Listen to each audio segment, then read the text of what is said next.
Assalamualaikum warahmatullahi wabarakatuh. Bismillahirrahmanirrahim. Bapak Ibu guru yang saya hormati, saya berdiri di sini dalam rangka untuk praktek kinerja kepala sekolah yang pada saat ini saya akan mempresentasikan tentang visi dan misi sekolah kita, karena itu terkait dengan rencana hasil kinerja saya yang tidak itu yang saya pilih untuk meningkatkan rapor pendidikan kita. Baik Bapak Ibu, langsung saja. Bismillahirrahmanirrahim. Panjenengan tentu tahu apa itu visi dan misi yang ada di lembaga. Namun karena ini terkait dengan bagaimana kita meningkatkan rapor pendidikan yang ada di lembaga kita, dan saya sudah memilih ini, maka mari kita bahas bersama-sama apakah program sekolah yang telah kita jalankan selama ini sudah sesuai dengan visi dan misi lembaga kita. Itu ya Bapak Ibu. Dan mohon nanti selama saya presentasi, mohon kepada panjenengan demi pelaksananya praktek kinerja saya di PMN dan kedepannya bisa menjadikan meningkatnya kualitas pembelajaran di SD kita. Itu ya Bapak Ibu.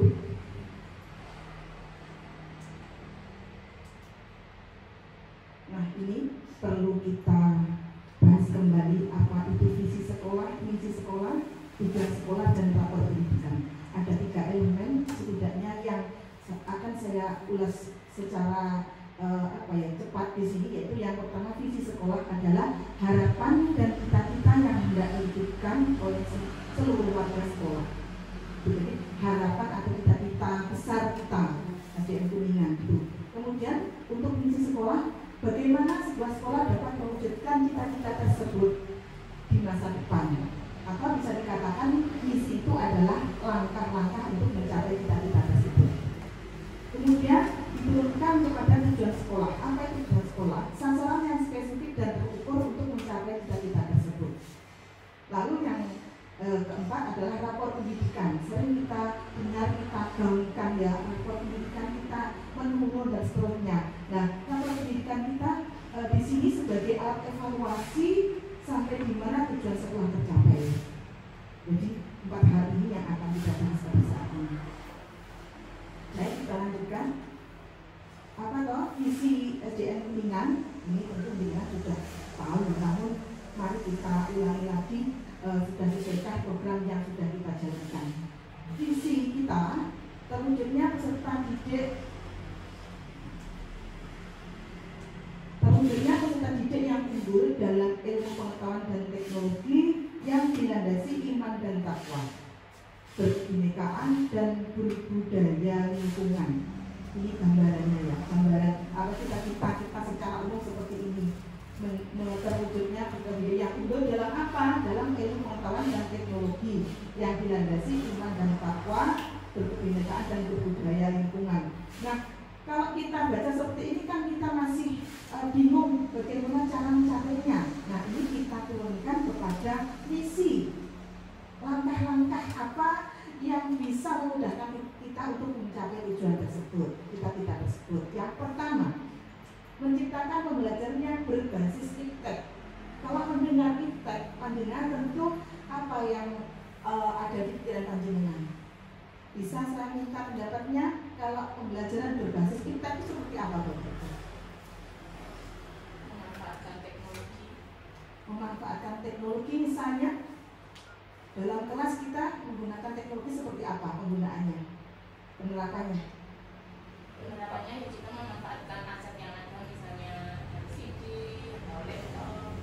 Kalau laptop menggunakan ya, itu salah satu yang bisa kita terapkan. Bagaimana untuk yang lain? Setuju dengan apa yang disampaikan oleh dia atau ada yang menambahkan? Setuju ya? Berarti ini intinya panjenengan dalam kelas harus menumbuhkan atau memunculkan pembelajaran yang menggunakan atau melibatkan ilmu pengetahuan dan teknologi beserta produknya, gitu ya. Produk teknologi kan kita sama-sama tahu, termasuk yang disampaikan oleh Bulia, juga termasuk aplikasi-aplikasi pembelajaran, gitu ya.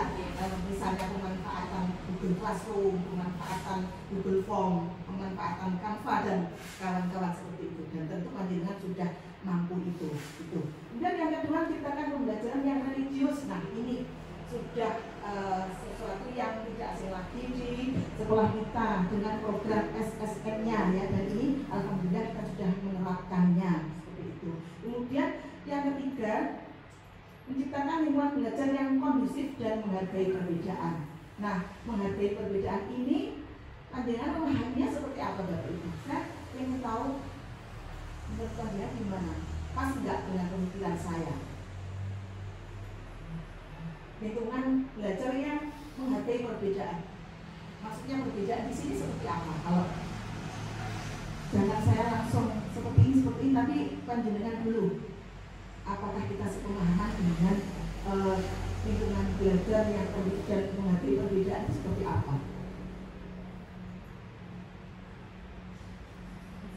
Dia lagi, Allah. Lingkungan belajar itu kan tidak hanya di sekolah, di rumah juga lingkungan belajar. Jadi siswa kita itu lingkungannya kan tentu saja berbeda. Di situ kita harus menghargai perbedaan itu. Itu menurut saya. Terima kasih atas masukannya, atas pendapatnya, ya. Betul sekali Bapak Ibu. Yang dimaksud dengan lingkungan yang berbeda tentu termasuk lingkungan peserta didik, latar belakang ekonomi, latar belakang keluarga, juga termasuk perbedaan fisik, ya. Kan kita tahu anak-anak juga ada yang fisiknya itu berbeda dengan yang lain, juga kemampuannya. Bahkan di kita juga ada salah satu anak yang kita deteksi mempunyai kebutuhan khusus gitu ya, dan kita sudah konsultasi dengan konfirmasi dengan orang tuanya, dan orangnya juga sudah mengarah ke psikolog gitu ya. Itu Bapak Ibu yang dimaksud dengan menciptakan lingkungan belajar yang kondusif dan menghargai perbedaan. Jadi bagaimana panjenengan bisa mengampu pembelajaran untuk semua anak dan memperlakukan istilahnya adil dalam bertindak dalam pembelajaran. Artinya semua anak itu kita optimalkan belajarnya dengan latar belakang yang berbeda tersebut. Lalu yang keempat, menciptakan lingkungan belajar kondusif untuk mengembangkan bakat dan minat yang berorientasi pada melestarikan kearifan lokal. Nah, ini Bapak Ibu, kearifan lokal di sini tentu mengarah kepada latar belakang desa Kuningan. Bagaimana kita tahu bahwa desa Kuningan itu merupakan lingkungannya agamis gitu ya. Jadi kita harus mengakui itu, kita harus menerapkan dan kita tahu SSN kita sudah sangat bagus, tinggal mempertahankan dan tingkatkan lagi itu ya Pak Nur ya, sebagai koordinator SSN. Satu lagi Bapak Ibu yang mungkin ada yang belum tahu bahwa desa Kuningan merupakan salah satu desa wisata yang ada di Kabupaten Blitar, di mana wisatanya adalah wisata religi yang ada di Pondok Kidul. Pondok Nurul Huda itu merupakan tempat pertama tersebarnya agama Islam di Kabupaten Blitar, dan kita patut bangga dan itu harus dikenalkan kepada anak, dan ini untuk sebagai sumber belajar anak. Itu Bapak Ibu ya. Ini untuk misinya. Saya lanjutkan untuk tujuan. Nah, tujuan ini tentu mengarah kepada misi tersebut. Bagaimana tujuan itu dikatakan berhasil? Tentu bila yang sudah saya katakan di misi tersebut bisa terwujud. Tidak usah saya ulang lagi. Jadi tujuan ini dikatakan berhasil bila misi tadi terwujud semuanya. Siapa yang mewujudkan? Tentu kita semua warga sekolah, terutama Bapak Ibu sebagai ujung tombak dalam terciptanya kesuksesan di lembaga kita, gitu ya. Nah, rapor pendidikan kita ini tidak saya ulas secara ini ya, untuk langsung ini ringkasannya saja. Ini Bapak Ibu poin-poin di mana rapor pendidikan kita nilainya, barisan deret angkanya ini masih sangat rendah. Secara keseluruhan masih sangat rendah dibandingkan dengan lembaga yang lain. Dan fokusnya rapor pendidikan kita itu yang menurun Di bagian apanya? Di ini Bapak Ibu, kualitas pembelajaran. Turun meskipun 0, tapi karena kita nilainya masih sedikit, masih rendah, ini yang perlu kita benahi, ya. Di sini Bapak Ibu. Dan ini yang ada dalam kualitas pembelajaran ini indikatornya apa saja? Ini ada metode pembelajaran, hubungan psikologis, manajemen kelas. Nah ini Bapak Ibu yang harus kita tingkatkan kita sebagai guru. Indikator yang lain ini refleksi perbaikan pembelajaran guru. Berarti kita selama ini belum mengoptimalkan refleksinya. Apa yang sudah baik pada belajar kita, apa yang kurang, termasuk refleksi untuk anak. Bagaimana ketika kita ajar anak itu senang apa enggak, itu harus kita refleksi dan itu harus rutin kita lakukan agar kita bisa terus meningkatkan pembelajaran kita. Kemudian termasuk kepemimpinan instruksional, ya. Ini meskipun mengalami kenaikan, namun dalam nilainya juga masih rendah, terutama juga pada visi misi. Makanya ini saya ambil visi misi, mungkin kita belum nge-match antara program sekolah dengan visi misi kita. Ataupun program sekolah sudah baik, namun penerapannya masih kurang maksimal seperti itu. Jadi kalau kita menyimak tadi, visi misi kita sudah cocok, sudah bagus gitu ya Bapak Ibu. Dan kemarin ketika kita dalam musyawarah sebelum tahun ajaran baru itu kita sudah menyepakati bahwa visi misi itu tidak perlu dirubah karena itu sudah pas gitu ya. Nah, sekarang untuk meningkatkan rapor pendidikan yang sudah saya sampaikan tadi, apa tindakan konkret yang bisa kita terapkan? Di antaranya ini saya punya 4 poin ini. Mungkin nanti teman-teman bisa memahaminya atau bisa menambahkan berpendapat tentang ini. Tindakan konkret yang bisa panjenengan terapkan, baik entah itu jenengan sebagai guru kelas, ya, maupun sebagai guru mapel, Pak Nur sebagai guru PAI, Pak Agus sebagai guru PCOK, ya, Bu Elma, Bu Im, dan Bu Lia. Yang alhamdulillah sekarang kita sudah bisa gabung untuk sama-sama memajukan SDN Kuningan, ya Bu ya. Terima kasih. Nah, ini tindakan konkret yang bisa kita laksanakan. Yang pertama adalah selalu berinovasi dalam pembelajaran. Artinya apa Bapak Ibu? Panjenengan di kelas, saya yakin jenengan sudah bekerja dengan sangat bagus. Namun apakah panjenengan sudah menerapkan inovasi pembelajaran dan yang ujungnya berdampak pada peningkatan kualitas pembelajaran kita? Ini yang bisa menjawab panjenengan masing-masing, ya. Kalau saya berpendapat belum, panjenengan ikhlas enggak kalau saya berpendapat belum berdampak atau dampaknya belum signifikan? Ikhlas enggak kalau saya mengatakan seperti itu? Karena apa? Karena bukti fisiknya rapor pendidikan kita itu masih berkurang. Jangan katakan banyak faktor Bu Nazar yang membuat rapor pendidikan kita itu rendah. Jangan bilang seperti itu, karena kita harus introspeksi diri Bapak Ibu. Jangan melihat kekurangan orang lain atau di luar diri kita. Jadi kita fokus pada kekurangan diri kita. Termasuk saya sebagai kepala sekolah selama ini mungkin memang saya sangat kurang.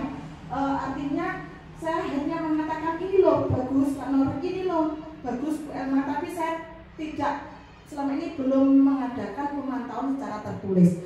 Dan setelah ini nanti saya harus membuat format pemantauan yang mungkin itu nanti bisa dijadikan apa istilahnya ya,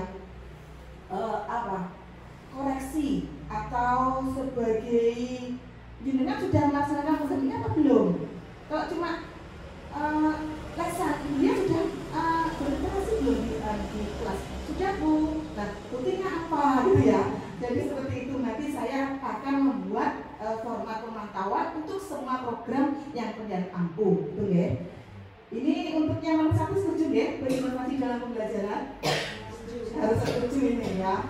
Kemudian yang kedua, membangun hubungan positif. Membangun hubungan positif ini dengan siapa? Tentu dengan orang-orang atau faktor-faktor yang berkaitan langsung dengan pembelajaran panjenengan. Bila di kelas berarti jenengan harus membangun hubungan positif dengan siswa. Jangan sampai bingung.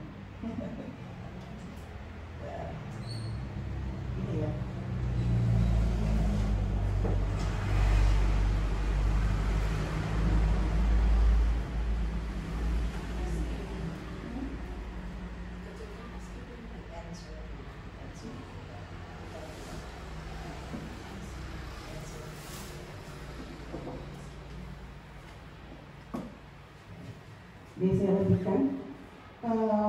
Membangun hubungan positif di sini berarti dengan anak didik itu harus ada faktor tidak hanya memberikan ilmu pengetahuan saja, tapi juga harus melibatkan emosi dan harus juga dengan melihat bagaimana siswa itu terlibat dalam pembelajaran, ya.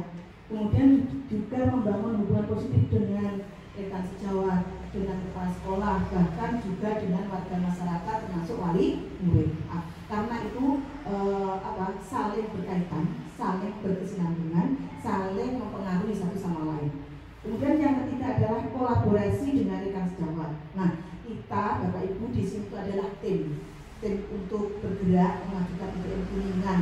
Jadi dalam tim itu harus kerja sama, harus kolaborasi, saling berbagi, saling melengkapi, gitu ya Bapak Ibu. Kemudian yang keempat adalah mengembangkan diri. Kita harus selalu mempunyai semangat untuk terus berkembang, terus meningkatkan kompetensi seiring dengan perubahan pendidikan itu sendiri, ya. Karena pendidikan itu mengalami dinamika Bapak Ibu, dan kita harus dituntut untuk terus meningkatkan kompetensi sesuai dengan tuntutan masyarakat, ya. Kita harus meladeni apa yang ada di pasaran itu, ya. Jadi harus meladeni apa kebutuhan masyarakat seperti itu. Nah, ini tindakan konkret yang panjenengan bisa jalankan. Dari sini panjenengan setuju atau ingin menambahkan tentang tindakan konkret ini? Untuk kembali kepada judulnya tadi, ya. Ini semuanya untuk mengarah mewujudkan visi misi sekolah kita. Oke ya, ya. Nanti lebih lanjut kita bahas lagi di model kita gitu, ya, melakukan ini. Lanjutkan. Ini hanya contoh saja tindakan konkret untuk meningkatkan kegiatan literasi di lembaga kita. Misalnya, katakanlah kalau di KSP itu sudah ada program yang bagus, itu sekali lagi program kita mari kita jalankan secara konsisten, karena konsisten itulah yang sulit ternyata, ya. Program muluk-muluk pinter oleh dewi program, tapi menjalankannya itu yang sulit ternyata. Dan mari kita saling mengingatkan, ketika saya lupa jangan panjangan belajar dari aku malah enak santai-santai. Kalau saya lupa tolong diingatkan gitu, ya Bapak Ibu, karena kita tim, ya. Misalnya saya ambil contoh yang ini, deskripsi gambar. Panjenengan ini untuk semua kelas Bapak Ibu, untuk semua kelas termasuk Bu Makor bisa ini menerapkan ini.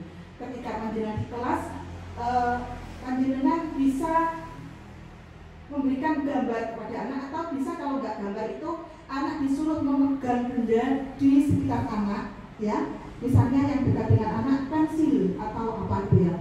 Anak memegang pensil, terus anak disuruh untuk mendeskripsikan pensil tersebut dengan kalimat sederhana. Dari itu kan akan timbul ide-ide anak, ya. Dari situ insya Allah nanti literasinya akan meningkat. Pun dengan kegiatan yang lain, panjenengan tentu lebih apa istilahnya, tahu kondisi murid panjenengan masing-masing di kelas. Untuk yang lain, nah ini numerasi, ya. Numerasi ini banyak hal yang bisa panjenengan lakukan, misalnya bermain toko-tokoan. Nah, bermain toko-tokoan seperti apa? Anak-anak secara berkelompok maupun secara berpasangan, yang satu menjadi penjual, yang satu menjadi pembeli. Apa yang dijual, misalnya alat tulis yang ada di kelasnya yang dimiliki, kemudian menggunakan uang mainan. Nah, anak-anak bertransaksi, misalkan pensil itu harganya berapa, 3.000, kemudian uangnya berapa, 5.000. Dari sini anak-anak memahami dan praktek langsung bagaimana sebagai penjual dan pembeli. Apa hanya penjual saja yang bisa hitung-hitungan? Tentu tidak, ya Bapak Ibu. Pembeli juga tahu hitung-hitungan. Nanti kalau tidak tahu akan apa, kembaliannya tidak kan, misalnya kalau ada penjual yang tidak jujur seperti itu, ya. Jadi ini di sini adalah praktek meningkatkan numerasi, terutama pada domain bilangan yang kita masih kurang di situ. Hitung-hitungannya masih perlu ditingkatkan seperti itu, ya. Kalau seperti ini toko-tokoan, kira-kira anak-anak menarik apa tidak? Menyenangkan apa tidak? Daripada bergelut dengan angka-angka, disuruh mengerjakan, dipulai seperti itu kan tentu menjemukan, ya. Jadi bagaimana panjenengan bisa menerapkan pembelajaran yang menyenangkan, yang kontekstual, yang dekat alami anak sehari-hari itu bisa meningkatkan numerasi anak. Ini contoh kegiatan yang bisa terapkan. Kemudian untuk contoh kegiatan profil belajar Pancasila, kita sudah sepakat untuk semester 1 ini kita mengangkat tema kearifan lokal dengan judul pembentukan karakter siswa melalui penerapan berbahasa Jawa Kromo Inggil gitu ya. Bagaimana ini bisa meningkatkan karakter anak yang masih kurang, terutama karakter mandiri dan bernalar kritis. Nah, kalau mandiri dalam berbahasa Jawa seperti apa? Anak-anak bisa berbahasa Jawa Kromo Inggil tanpa bantuan panjenengan. Sudah menjadi kebiasaan anak-anak seperti itu. Karena selama ini kita sadar bahwa anak-anak belum atau bahkan nggak bisa berbahasa Kromo Inggil, ditimbali yo apa jawabnya heng gitu ya, kalau berani nyapa dan seterusnya. Nah itu kan kalau kita dengarkan kan minus Bapak Ibu ya, dari bahasa kita bisa melihat anak itu dari segi tata keramanya. Jadi dengan meningkatkan bahasa Jawa dalam keseharian anak kita terapkan, itu insya Allah nanti karakter anak akan tumbuh, termasuk karakter tata keramanya akan tumbuh, juga karakter mandiri dan bernalar kritisnya. Contohnya ini bermain peran. Nah, siswa bermain peran sebagai tokoh-tokoh yang berbeda. Misalnya satu anak menjadi anak, ada yang menjadi orang tua, ada yang menjadi guru, berdialog menggunakan bahasa Jawa Kromo Inggil dalam cerita sehari-hari. Tentu ini butuh pendampingan panjenengan. Ini hanya contoh saja, panjenengan bisa mengembangkan di kelasnya masing-masing sesuai dengan kondisi kelasnya masing-masing. Itu ya Pak Nur ya? Bisa Pak Nur ya? Di PAI bisa juga ya. Nah, jadi kita terapkan dalam sehari-hari. Nah, ini untuk keamanan satuan pendidikan, kita masih rendah tentang pemahaman anak tentang bahaya rokok, minuman keras dan narkoba. Nah, ini harus kita sosialisasikan. Harus juga ada kegiatannya. Contohnya apa kegiatan yang bisa kita laksanakan dalam hal ini? Misalnya sosialisasi tentang bahaya rokok, minuman keras dan narkoba. Misalnya anak di samping diberikan penjelasan juga disediakan video inspiratif itu tentang bahaya rokok dan seterusnya. Kemudian pameran gambar, anak-anak mengamati gambar tentang organ tubuh yang sehat dan yang tidak sehat akibat zat adiktif. Kemudian pembuatan poster kemarin sudah kita laksanakan ya.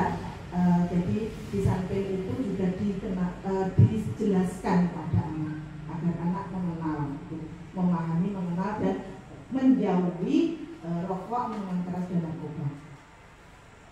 Nah, dari semua yang saya sampaikan tadi, tindakan konkret yang bisa panjang terapkan, apa sih kontribusinya untuk mewujudkan visi misi sekolah kita?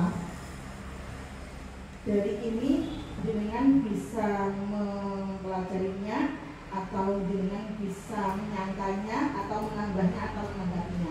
Tentu tindakan konkret yang saya sampaikan tadi, yang panjenengan setujui tadi, tujuannya adalah untuk meningkatkan kualitas pembelajaran, di mana radik kita ini menurun pada elemen kualitas pembelajaran. Kemudian yang kedua, mewujudkan visi dan misi sekolah. Nah, semuanya tentu tujuannya adalah untuk mewujudkan visi dan misi sekolah kita. Kemudian dengan mewujudkan visi dan misi tentu ini ditandai dengan meningkatnya prestasi siswa, baik prestasi secara akademik maupun non akademik. Kemudian menciptakan lingkungan sekolah yang positif. Bagaimana indikasinya? Sekolah kita itu menjadi lingkungan belajar yang nyaman, yang menyenangkan bagi anak. Anak kerasan di sekolah, anak semangat untuk belajar. Selama ini anak-anak bagaimana Bapak Ibu menurutkan jenengan? Sudah semangat atau belum? Atau sudah semangat tapi belum maksimal? Kalau dilihat dari kehadiran siswa bagaimana? Masih perlu ditingkatkan lagi ya, karena anak-anak kita itu memang butuh apa istilahnya ya, butuh terus disemangati, dan kita sebagai guru harus terus semangat untuk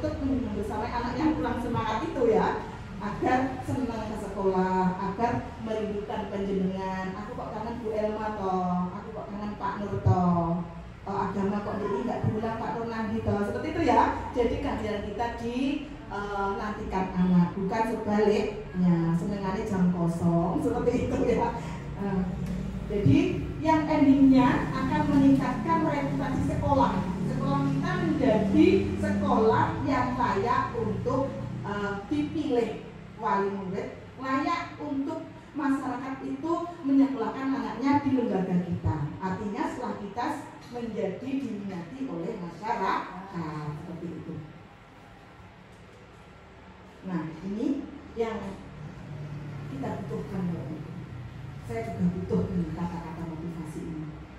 Ya. Jangan ragu untuk bertindak mulai dari sekarang. Jadi jangan tunggu besok. Bertindak apa? Ya bertindak untuk mengajukan kajian kuningan ini, Bapak Ibu. Karena setiap langkah kecil kita akan membawa perubahan besar. Berikan yang terbaik untuk sekolah kita, karena sekolah adalah rumah kedua kita. Kalau panjenengan sudah memilih profesi guru, itu pilihan panjenengan sendiri. Panjenengan harus bertanggung jawab dengan pilihan tersebut. Artinya apa? Panjenengan harus bekerja secara total, oke? Bekerja secara total. Misalkan kalau panjenengan belum selesai targetnya dan memang butuh untuk pulang agak sore, itu ya nggak apa-apa, ikhlas gitu ya, seperti itu. Jangan pernah menyerah. Teruslah berjuang untuk mencapai tujuan kita bersama. Terus tingkatkan kompetensi, ciptakan karya sebanyak-banyaknya. Buktikan bahwa kita mampu bersaing dengan lembaga lainnya. Jadilah versi terbaik dari diri sendiri.